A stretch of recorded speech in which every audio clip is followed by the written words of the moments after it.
He found out about it Sunday evening.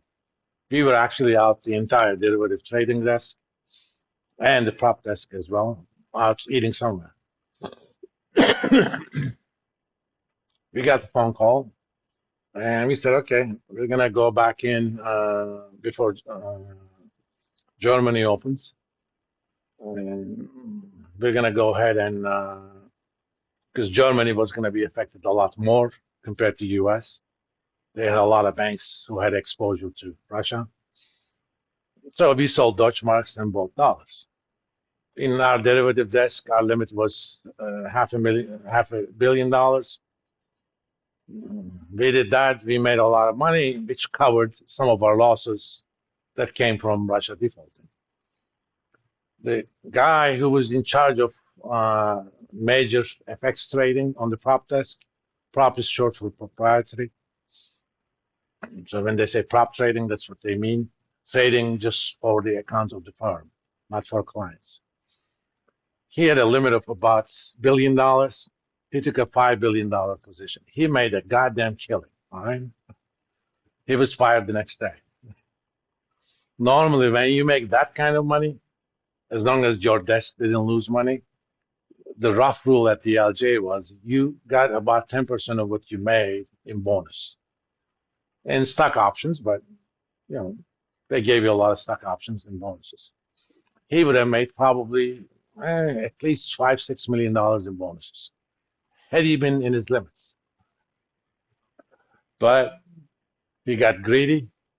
I mean, firm made a lot of money, but he was fired the next day. So you got to pay attention to those things.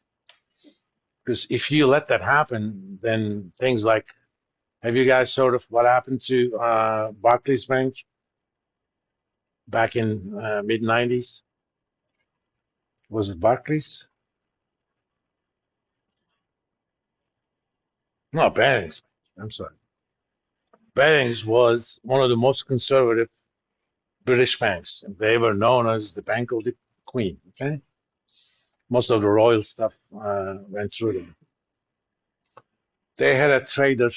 He wasn't even technically a trader in Singapore office. His whole job was there's a futures contract on Nikkei 225 that trades in Tokyo, but there's also another one in Singapore. And every once in a while, there's minor differences between them. His job was to see those, buy one, sell the other, make the money off of the spread. It's tiny, but if you keep doing it, you make money. He was so good at it, he got promoted.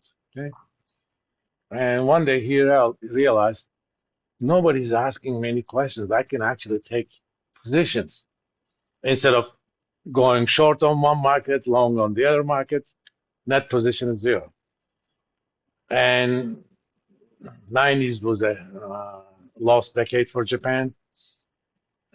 Nikkei hit about 39,000 in about 1989.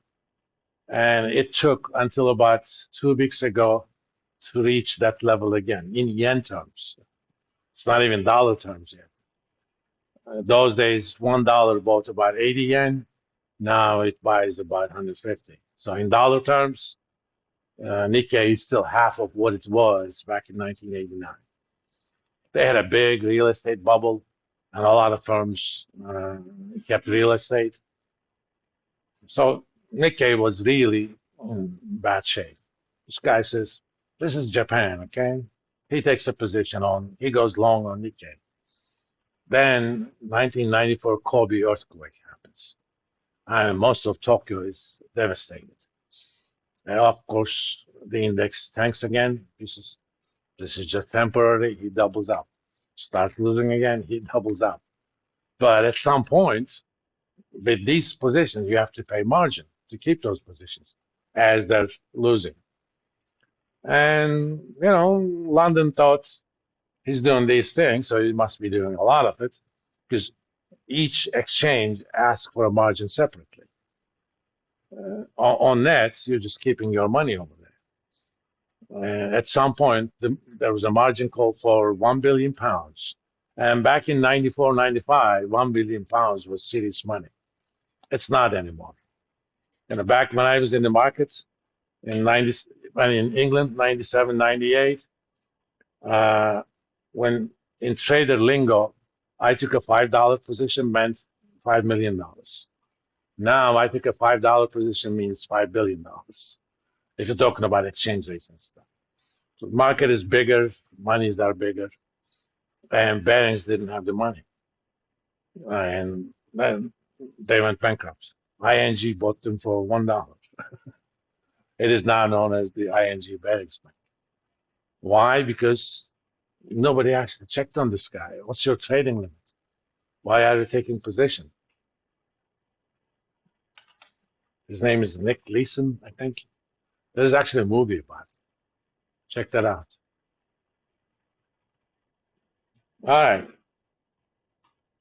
One of the things we didn't think too much about, we didn't restrict portfolios in terms of leverage. I mean, as far as we're concerned, you can have leverage 3 times, okay, in one stock, and you can short it 3 times. So I'm going to put some restrictions on it. So let's first do the following. First,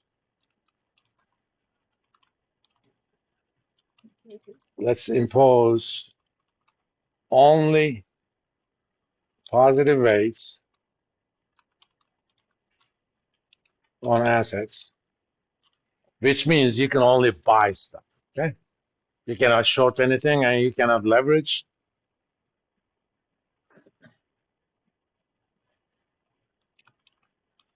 And no leverage. This is kind of going to show us what's the benefit of being able to do those. And the way I'm going to do that,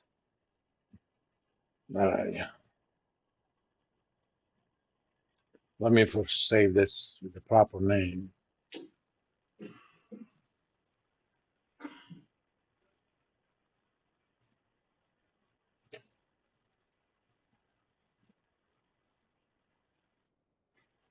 There's my March 5.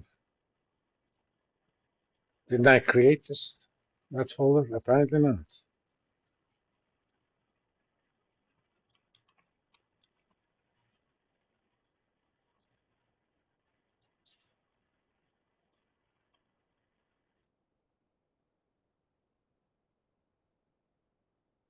Come on.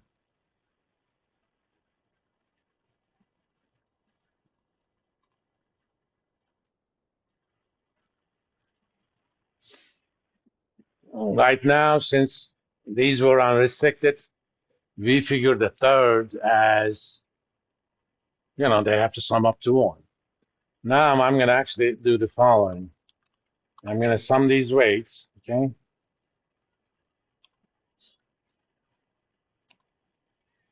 And I'm going to make this copy 3 as well. For now, I'm going to put a 0 there.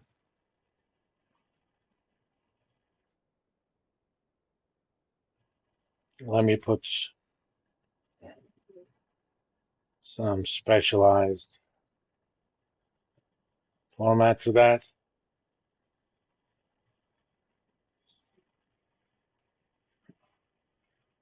And I'm going to repeat it for all of these. So risk with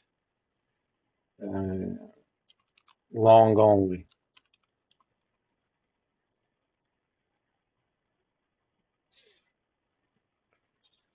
I'm going to go back to my solver. Okay, we already know what we want to do. There's my risk. That's my risk. I want to minimize that. I'm going to be changing these 3 cells this time. Those are the unknowns.